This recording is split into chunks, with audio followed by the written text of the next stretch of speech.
എല്ലാവർക്കും exam winner Malayalam ക്ലാസ്സിലേക്ക് സ്വാഗതം. It's me Jobin. അപ്പോൾ മക്കളെ, നമ്മൾ ഓണപരീക്ഷയിൽ നമുക്ക് മലയാളം ഫസ്റ്റിൽ 16 മാർക്ക് വാങ്ങേണ്ട സൂത്രമാണ് ഞാൻ ഇന്നത്തെ ക്ലാസ്സിൽ പറഞ്ഞിരുന്നത്. ഓക്കെ, ഇന്നത്തെ ക്ലാസ് കണ്ടു കഴിയുമ്പം എൻ്റെ എല്ലാ മുത്തുമണികൾക്കും 16 മാർക്ക് കിട്ടിയിരിക്കും. അപ്പം നമുക്ക് പെട്ടെന്ന് 16 മാർക്ക് വാങ്ങേണ്ട ചോദ്യങ്ങൾ പഠിച്ചു കഴിഞ്ഞാലോ? നമ്മൾ പോകുന്നു. ആദ്യത്തെ ചോദ്യം, ഏതൊരു മാലിൽ താൻ മർത്യർക്കു നിങ്ങളാൽ സ്ഫീതമാം ആനന്ദം വയ്ക്കുന്നില്ല. ഈ വരികളുടെ ആശയം എഴുതുക. ഏത് ചാപ്റ്ററിലാണ് ഈ വരികൾ വരുന്നത്? പനിനീർപ്പൂവ്. പനിനീർപ്പൂവിലെ മനുഷ്യരുടെ ആനന്ദത്തിന് കാരണമാകുന്ന പൂക്കളെക്കുറിച്ച് പറയുന്ന വരികളാണിവ. ഏത് ദുരിതത്തിലും കഷ്ടപ്പാടിലും പൂക്കളാൽ മനുഷ്യർക്ക് അളവറ്റ ആനന്ദം ലഭിക്കുമെന്നാണ് ഈ വരികൾ പറയുന്നത്. മനുഷ്യൻ്റെ മാനസികാവസ്ഥയെ സ്വാധീനിക്കുവാനും സന്തോഷം നൽകാനും പൂക്കൾക്ക് കഴിവുണ്ട്. ദുഃഖിതരായ മനുഷ്യർക്ക് പോലും പൂക്കൾ ആശ്വാസവും സന്തോഷവും തരുന്നു. അല്ല മക്കളെ, ദുഃഖിതരായ മനുഷ്യർക്ക് പൂക്കൾ എന്ത് തരുന്നു? ആശ്വാസം തരുന്നു, സന്തോഷം തരുന്നു. ഏത് ദുഃഖത്തിലായാലും പൂക്കൾ നമുക്ക് എപ്പോഴും ആനന്ദം പകർന്നു തരുന്ന ഒന്നാണ്. ചിലപ്പോൾ ഈ വരികൾ നിങ്ങൾക്ക് എക്സാം ഹാളിൽ പ്രതീക്ഷിക്കാനായി സാധിക്കും. അനുധാര കഥാപാത്ര നിരൂപണം അല്ലേ? നമ്മുടെ ആ ഒരു താളുകൾക്കിടയിൽ മയിൽപ്പീലി എന്ന് പറയുന്ന കഥയിലെ പ്രധാന കഥാപാത്രങ്ങളൊന്നാണ് അനുധാര. അനുധാരയുടെ കഥാപാത്ര നിരൂപണം എങ്ങനെ എഴുതാം? പ്രിയ ASൻ്റെ താളുകൾക്കിടയിൽ ഒരു മയിൽപ്പീലി എന്ന കഥയിലെ പ്രധാന കഥാപാത്രമാണ് അനുധാര. അസുഖബാധിതയായ അനുധാര നീലകണ്ഠനുമായുള്ള ആത്മാർത്ഥ സൗഹൃദത്തിൽ ആനന്ദം കണ്ടെത്തുകയാണ് കഥയിൽ അല്ലേ? നീലകണ്ഠനുമായുള്ള സൗഹൃദത്തിൽ സന്തോഷിക്കുന്ന കഥാപാത്രമായി അനുധാര മാറുന്നു. ഏറെ കാലം അസുഖബാധിതയായിട്ടും സ്കൂളിലേക്ക് പോകണമെന്ന് കൊതിക്കുന്ന ഒരു വിദ്യാർത്ഥിയുടെ ലക്ഷണമുള്ള നല്ലൊരു മിടുക്കി കുട്ടിയാണ് അനുധാര. അതൊരു വലിയ കഥാപാത്രത്തിന് വേണ്ട ഗുണമാണ്. പഠിക്കാനുള്ള ആഗ്രഹം, ഏത് വേദനയും സഹിക്കാനുള്ള സഹനം, ത്യാഗം, പഠിക്കാനുള്ള ആഗ്രഹം, ആത്മാർത്ഥമായ ഹൃദയം, സൗഹൃദം, സ്നേഹം, ഇവയൊക്കെ അനുധാരയുടെ പ്രധാന സവിശേഷതയാണ് മക്കളെ. ഉള്ളിൽ ആത്മാർത്ഥതയും സത്യസന്ധതയും പരിശുദ്ധമായ സ്നേഹവുമുള്ള കഥാപാത്രമാണ് അനുധാര. അതുകൊണ്ട് തന്നെയാണ് ഉള്ളെറിഞ്ഞ് ഈ പെൺകുട്ടിക്ക് നീലകണ്ഠനെ സ്നേഹിക്കാനും അംഗീകരിക്കാനും കഴിയുന്നത്. തനിക്ക് അച്ഛനും അമ്മയും വാങ്ങിത്തന്ന കളർ പെൻസിൽ അച്ഛനില്ലാതെ വളർന്ന നീലകണ്ഠന് കൊടുക്കുന്നതും അനുധാരയുടെ നല്ല മനസ്സിൻ്റെ മഹത്വം വെളിപ്പെടുത്തുന്നു അല്ലേ? അച്ഛൻ വാങ്ങിച്ചു തന്ന കളർ പെൻസിൽ ആരും കാണാതെ നീലകണ്ഠന് കൊടുക്കുന്ന അനുധാരയിലെ നീലകണ്ഠനോടുള്ള സ്നേഹവും ആത്മാർത്ഥമായ സൗഹൃദവും കാണാൻ പറ്റുന്നില്ല മക്കളെ. പിന്നെന്താണ്? കൂടാതെ കാഴ്ച നഷ്ടപ്പെട്ട നീലകണ്ഠനെ കാണുമ്പോഴുള്ള അനുധാരയുടെ സങ്കടവും ആത്മാർത്ഥ സൗഹൃദത്തെ എടുത്തു കാണിക്കുന്നു. തൻ്റെ പ്രിയപ്പെട്ട സുഹൃത്തിനെ കാണുമ്പോഴുള്ള അനുധാരയുടെ ആ ഒരു സങ്കടം, കാഴ്ച പോയപ്പോഴുള്ള ആ സങ്കടം അനുധാരയുടെ ആത്മാർത്ഥമായ ഹൃദയത്തിൻ്റെ പ്രതിഫലനമാണ്. ആ കണ്ണീരെന്ന് കാണാൻ സാധിക്കും.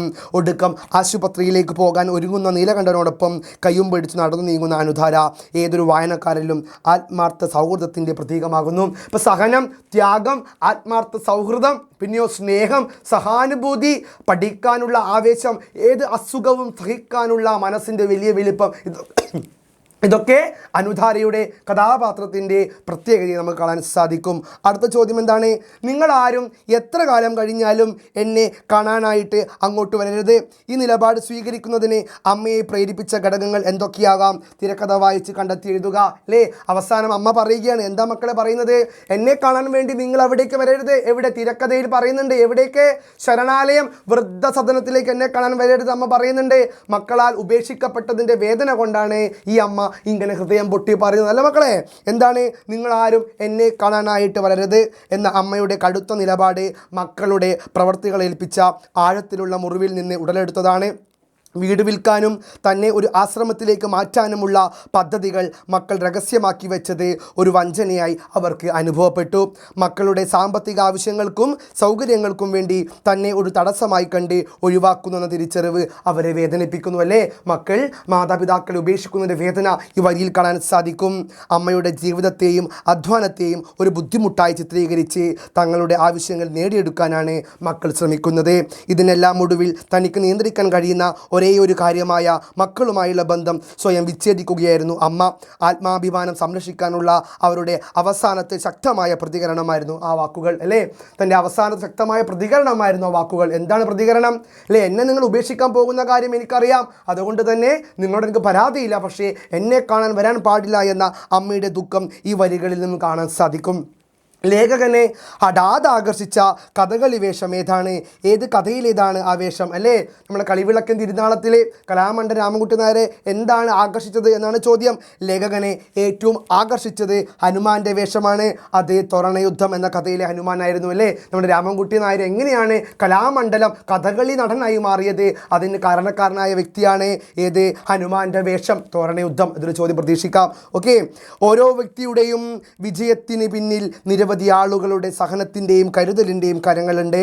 പാഠഭാഗത്തെ ആസ്പദമാക്കി അഭിപ്രായം വ്യക്തമാക്കും. മക്കളെ, അഭിപ്രായം വ്യക്തമാക്കാൻ ചോദ്യം വരും. അപ്പോൾ പാടി വീട്ടാത്ത കടങ്ങളിൽ പറയുന്നുണ്ട് ഓരോ വ്യക്തി വിജയിച്ചു കഴിഞ്ഞാലും അവരുടെ വിജയത്തിന് പിറകിൽ ഒരാളുടെ അല്ലെങ്കിൽ ഒരു വ്യക്തിയുടെ എന്തുണ്ടാവും? ഒരു നിഴലുണ്ടാകും. അതെന്താണെന്നാണ് ചോദ്യം. പാടി വീട്ടാത്ത കടങ്ങൾ എന്ന അഭിമുഖത്തിൽ യേശുദാസ് തൻ്റെ വിജയത്തിന് പിന്നിലുള്ളവരെ കുറിച്ച് പറയുന്നുണ്ട് അല്ലേ? ടിക്കറ്റ് എടുക്കാൻ പണമില്ലാതെ വിഷമിച്ചപ്പോൾ മത്തായി എന്ന ടാക്സി ഡ്രൈവർ നൽകിയ 16 രൂപയും അച്ഛൻ്റെ മരണസമയത്ത് ബില്ലടക്കാൻ പണമില്ലാതെ വിഷമിച്ചപ്പോൾ പി ഭാസ്കരൻ മാഷ് നൽകിയ 800 രൂപയും യേശുദാസിൻ്റെ ജീവിതത്തിലെ ചെറിയ സഹായങ്ങളായിരുന്നില്ല.